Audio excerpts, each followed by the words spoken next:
کتنی بڑی بات ارشاد فرمائی، فرمایا لا تقنطوا من رحمت اللہ، تم نے میری رحمت سے نا امید نہیں ہونا۔ اللہ کی رحمت سے نا مالک کیا ملے گا؟ فرمایا ان اللہ یغفر الذنوب جمیعا، اللہ سارے گناہ معاف فرما دے گا۔ تو جن لوگوں کو اللہ کی رحمت پر نبی کریم علیہ السلام تشریف فرما ہے، امام غزالی نے لکھا ایک بدو آ گیا، دیہاتی سادہ آدمی، سادے بندے بھی سادے ہوتے ہیں، ان کا بھی اپنا طرز زندگی ہوتا ہے۔ بدو آ گیا، سادہ آدمی تھا، آتے السلام علیکم لے کے نا تو کوئی بات ہی نہیں کی، سیدھا سیدھا ہی کہتا یا رسول اللہ صلی اللہ علیہ وسلم یہ بتائیں قیامت کے دن حساب کس نے لینا ہے؟ حضور فرمانے لگے بھائی یہ تو بڑی صاف سی اور مختصر سی اور سادہ سی بات ہے، حساب تو اللہ تعالیٰ نے لینا ہے۔ اب اس نے جو لفظ کہے اللہ کے حبیب کی آنکھوں میں آنسو آ گئے، کہنے لگے اگر اللہ نے حساب لینا ہے پھر انشاءاللہ کرم ہی ہوگا۔ تو حضور فرمانے لگے تمہیں یہ امید کس طرح ہے؟ تو عرض کرنے لگے یا رسول اللہ کریم جب غالب آتا ہے تو معاف ہی کرتا ہے، جب کریم کا غلبہ ہوتا ہے نا، کریم بندہ جب کسی پہ قبضہ کر لے تو پھر معاف کرتا ہے، تو اللہ تو سب سے بڑا مہربان ہے۔ وہ بات کی اور اگلا جملہ ہی کوئی نہیں کہا، وہ چلے گئے۔ تو حضور علیہ السلام نے اب اس بات پر رزلٹ دیا، فرمانے لگے کریم محبوب بندہ سادہ تھا، بات بہت بڑی کر گیا ہے، بڑی بات کر گیا، سادہ آدمی۔ میرے عزیز، اللہ کی رحمت پر جن لوگوں کو امید ہو، انہیں موت سے ڈر اور پھر جن کو محبوب کی ملاقات کا شوق ہو نا،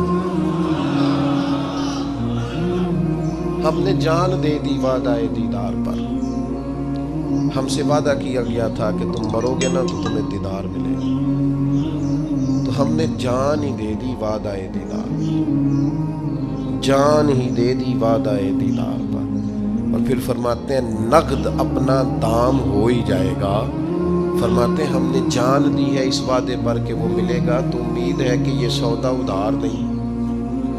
جیسے ہی قبر میں جائیں گے سامنے حضور کی زیارت نصیب ہو جائے گی۔ اس لیے لحد میں بھی عشق رخ شاہ کا داغ لے کے چلے، اندھیری رات سنی تھی سو چراغ لے کے چلے۔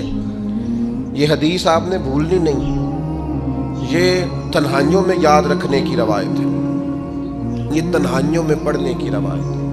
یہ اپنے ذوق کو تازہ، جو لوگ کہتے ہیں نا وجد سرور کیف میں جانا چاہتا ہوں، وہ مشکات شریف کی اس حدیث کو دیکھے۔ اللہ کے حبیب علیہ السلام نے فرمایا لوگوں میں تمہیں بتاؤں قیامت کے دن اللہ تعالیٰ بندوں سے پہلا سوال کیا فرمائیں گے اور بندے اس کا جواب کیا دیں گے؟ یا رسول اللہ کرم فرمائیے، بتائیے۔ تو کریم فرمانے لگے اللہ تعالیٰ قیامت کے دن بندوں سے سب سے پہلا سوال، اگرچہ بعض اور احادیث میں اور سوالات بھی آئے ہیں قیامت میں جو سب سے پہلے ہوں گے، لیکن اس حدیث میں یہ والا سوال حضور نے بیان فرمایا۔ حضور فرمانے لگے اللہ قیامت کے دن اپنے بندوں سے سب سے پہلا سوال یہ فرمائے گا کیا تم میری ملاقات کو پسند کرتے تھے؟ اوئے ہوئے ہوئے، کیا تمہارا ملنے کو جی چاہتا تھا؟ کبھی اے حقیقت منتظر نظر آ نہ لباس مجاز۔ اقبال کہتے ہیں تیرے کرم اتنے ہیں دل کرتا ہے تجھے دیکھیں، کبھی کبھی اے حقیقت منتظر نظر آ نہ لباس مجاز میں، لاکھوں سجدے تڑپ رہے ہیں میری جبین نیاز میں، تمہارا دل کرتا تھا مجھ سے ملنے کو؟ حضور فرماتے بندے عرض کریں گے مالک بڑا دل کرتا تھا۔ تو پھر اللہ فرمائیں گے یہ گفتگو کی معنویت تو دیکھو یار، اس کا حسن تو دیکھو۔ اللہ پھر پوچھیں گے کیوں دل کرتا تھا تمہارا؟ دل کرتا تھا تو کیوں کرتا تھا؟ عرض کریں گے مالک اس لیے کہ ہمیں امید تھی کہ تو معاف بھی کر دے گا، رحمت بھی فرمائے گا، اس معافی کی امید پر دل کرتا تھا تو ملے۔ حضور فرماتے ہیں پھر رب فرمائے گا مجھ پر واجب ہے، میں نے اپنے کرم سے واجب کر لیا ہے کہ آج تمہیں جنت عطا کروں گا۔ یہ جو ملاقات ہے نا، ملاقات کہ وہ ملیں گے، ان سے ملاقات ہو۔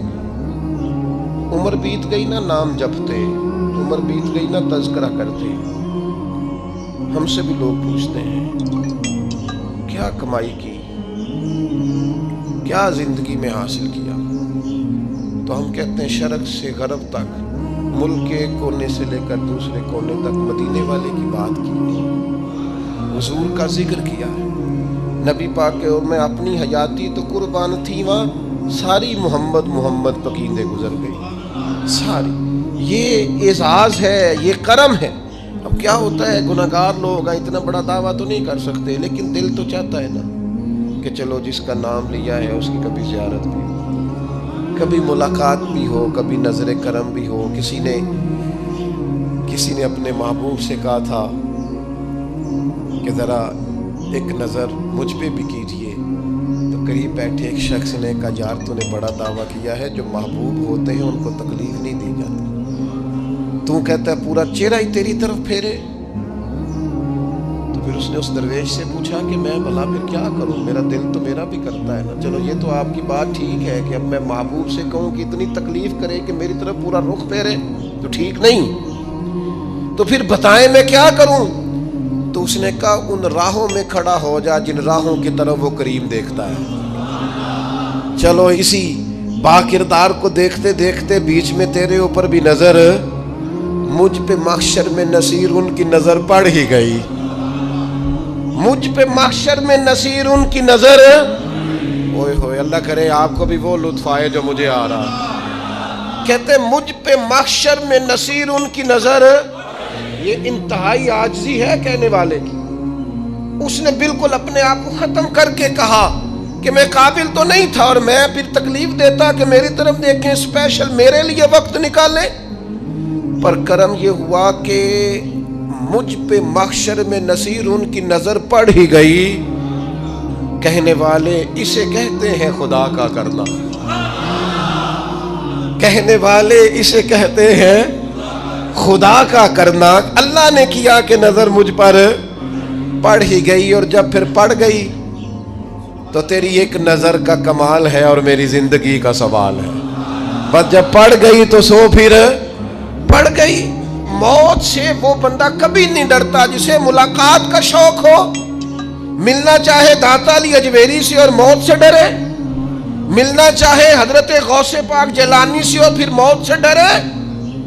زندگی گزری ہو علی علی کرتے پھر موت سے ڈرے، عمر بھر سیدنا عثمان غنی کی سخاوت کی بات کی ہو اور پھر جنت میں جا کے ان سے ملنے کا شوق پیدا نہ کرے، ساری زندگی سیدنا فاروق کا عدل بیان کیا ہو، ساری زندگی ان کے انصاف کا تذکرہ کیا ہو، پوری امت کو بتایا ہو کہ اگر جینا چاہتے ہو تو عمر کے رستوں پر چلو، اور پھر یہ موت سے ڈرے اور مر کے جناب فاروق اعظم کی زیارت کو پسند نہ کرے۔ جسے صدیق کی وفائیں یاد ہو، جنہیں جناب ابو بکر صدیق کا عشق یاد ہو، وہ پھر ان کی زیارت نہ کرنا چاہے اور ساری عمر حضور کی نعت پڑھی ہو۔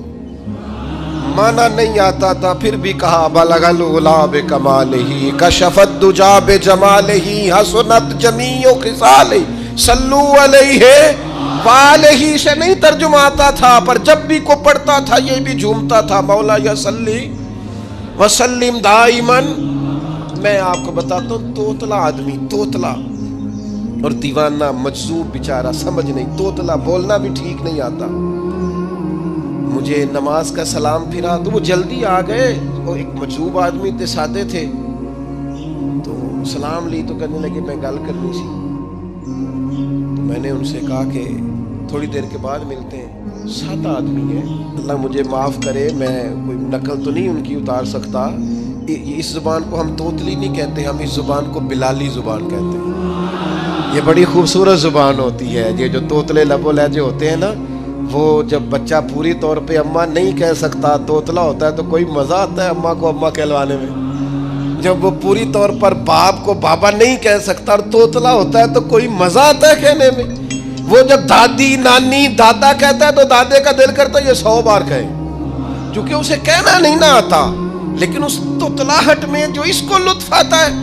مجھے بڑے لوگ آ کے شعر سناتے ہیں، میں نے بڑے خوشگلو نعت خانوں سے زندگی میں سنا ہے۔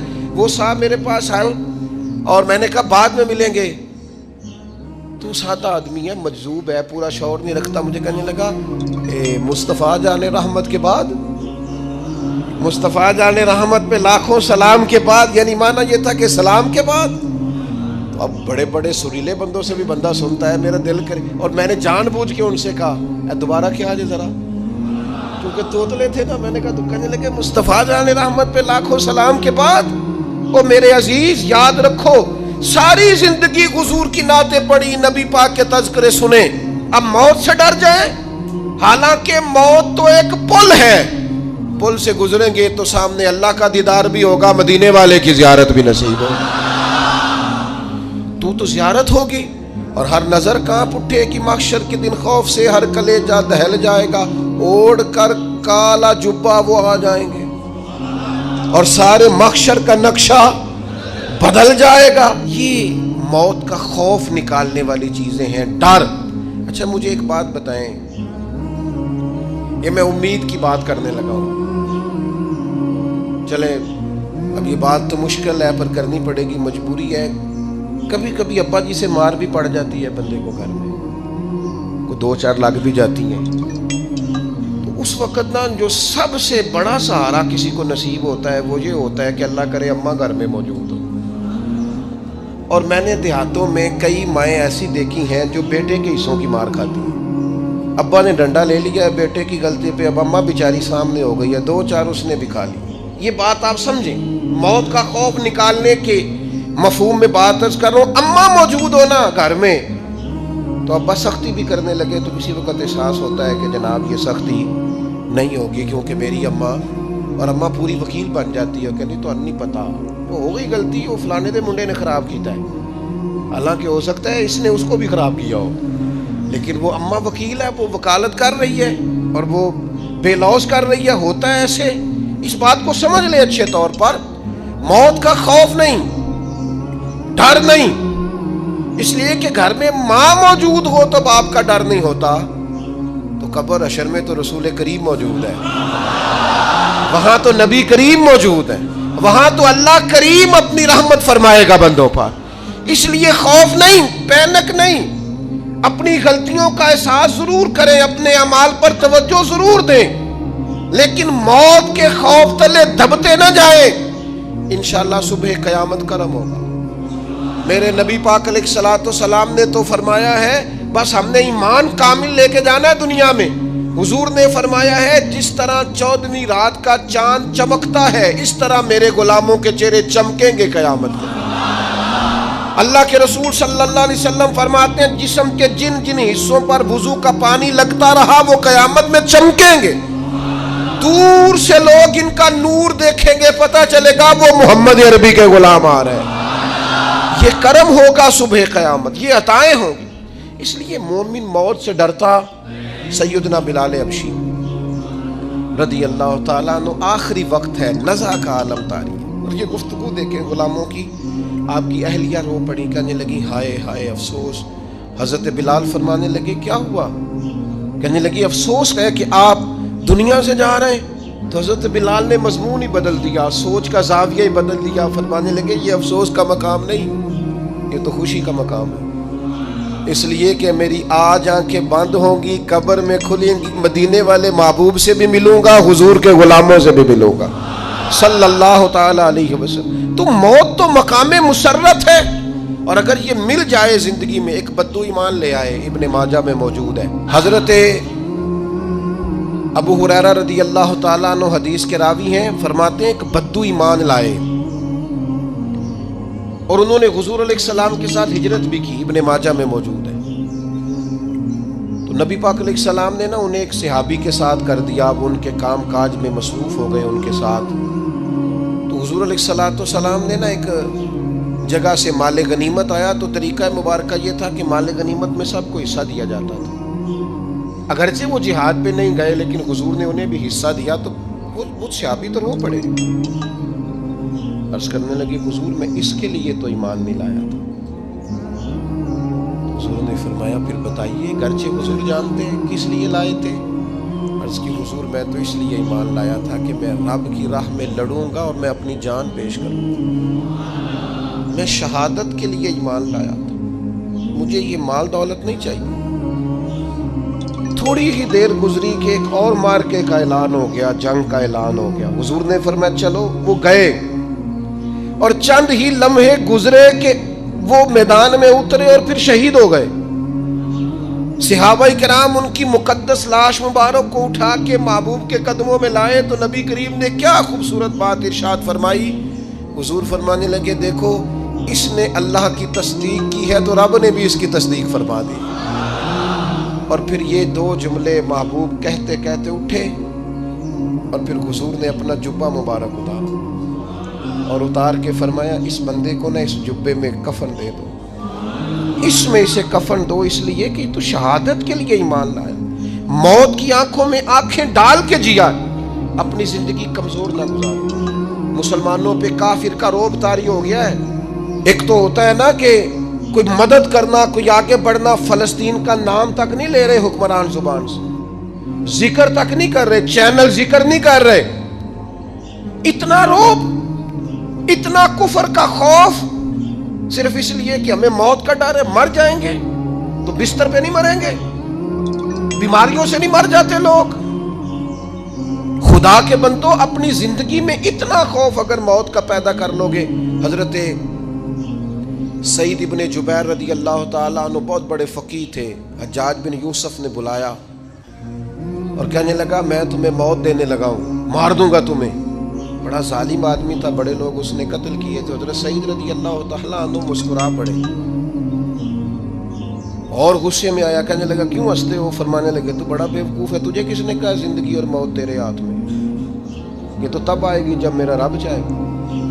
کہنے لگا لے جاؤ ان کو اور جا کے قتل کر دو. تو وہ جب جلاد لے جا رہے تھے تو آپ اور کھل کے مسکرائے, ہنسے.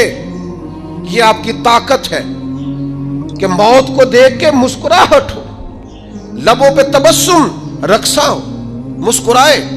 جب آپ مسکرا رہے تھے تو اس کو اور غصہ آیا, واپس بلایا. کہنے لگا مسکراتے کیوں ہو؟ فرمانے لگے تیری جرت پہ مسکرا رہا ہوں اور اس بات پہ مسکرا رہا ہوں کہ رب کتنا بے نیاز ہے, تیرے جیسے لوگوں کو بھی مہلت دے رکھی ہے. کتنا بے نیاز ہے, تیرے جیسے لوگوں کو مہلت دے. اور غصے, کہنے لگا میرے سامنے قتل کرو. حضرت سعید ابن جبیر رضی اللہ تعالیٰ عنہ نے منہ کعبے کی طرف کر کے پڑھنا شروع کیا, انی وجہت وجہی للذی فطر السماوات والارض حنیفا وما انا من المشرکین. آپ یہ پڑھ رہے تھے تو کہنے لگا اس کا منہ کعبے سے پھیر دو. کعبے سے منہ پھیرا تو آپ فرمانے لگے تو بڑا ہی بیوقوف ہے, میرا رب کو صرف کعبے کی طرف مقید ہے, وَلِلَّهِ الْمَشْرِقُ وَالْمَغْرِبُ فَأَيْنَمَا تُوَلُّوا فَثَمَّ وَجْهُ اللَّهِ. چہرہ پھیر دیا جب اس نے تو آپ فرمانے لگے مشرق بھی اللہ کا, مغرب بھی اللہ کا. اور اللہ فرماتا ہے تم جدھر بھی منہ کرو ادھر ہی اللہ کی رحمت ہے. یہ پڑھا تو اب اس نے لٹایا, اور جب وہ آپ کو قتل کر رہا تھا تو حضرت سعید ابن جبیر کی ایک زوردار آواز گونجی. فرمایا یاد رکھنا مجھے اسی طرح قتل کرنا جس طرح تم خود قیامت میں قتل ہونا پسند کرتے ہو.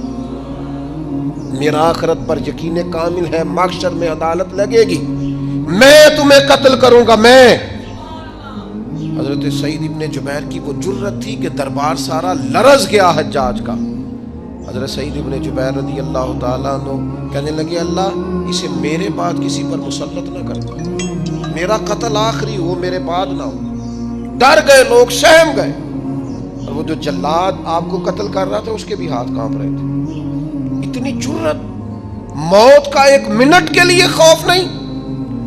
حضرت سعید ابن جبیر رضی اللہ تعالیٰ عنہ شہید ہو گئے تو اتنا خون نکلا, اتنا خون نکلا, اتنا خون نکلا, خون بند ہی نہیں ہو رہا. ایک طبیب بیٹھا تھا, ہانپتے کانپتے ڈرے ہوئے سہمے ہوئے.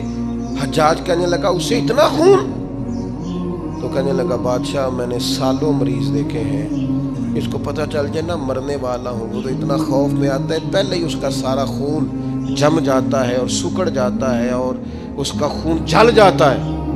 یہ جو بندہ تم نے شہید کیا ہے نا اس میں ایک رتی برابر بھی موت کا خوف نہیں, موت کے خوف سے بے نیاز تھا, اتنا خون نکلا. حضرت سعید ابن جبیر شہید ہوئے اسی دن حجاج کے پیٹ میں درد شروع ہوا, صرف 15 دن. حجاج بعد میں زندہ رہا ہے 15 دن اور ساری رات تڑپتا تھا, کہتا تھا مجھے خواب میں آ کے پیروں سے گھسیٹتے ہیں. حضرت سعید ابن جبیر چلاتا تڑپتا 15 دنوں کے اندر. طبیبوں نے کہا تیرا جو مرض ہے یہ کوئی آسمانی عذاب ہے. میرے عزیز موت سے ڈرے نہیں بلکہ جو ظالم ہو ان کو ڈرا دیں, یہ مومن کی شان ہے.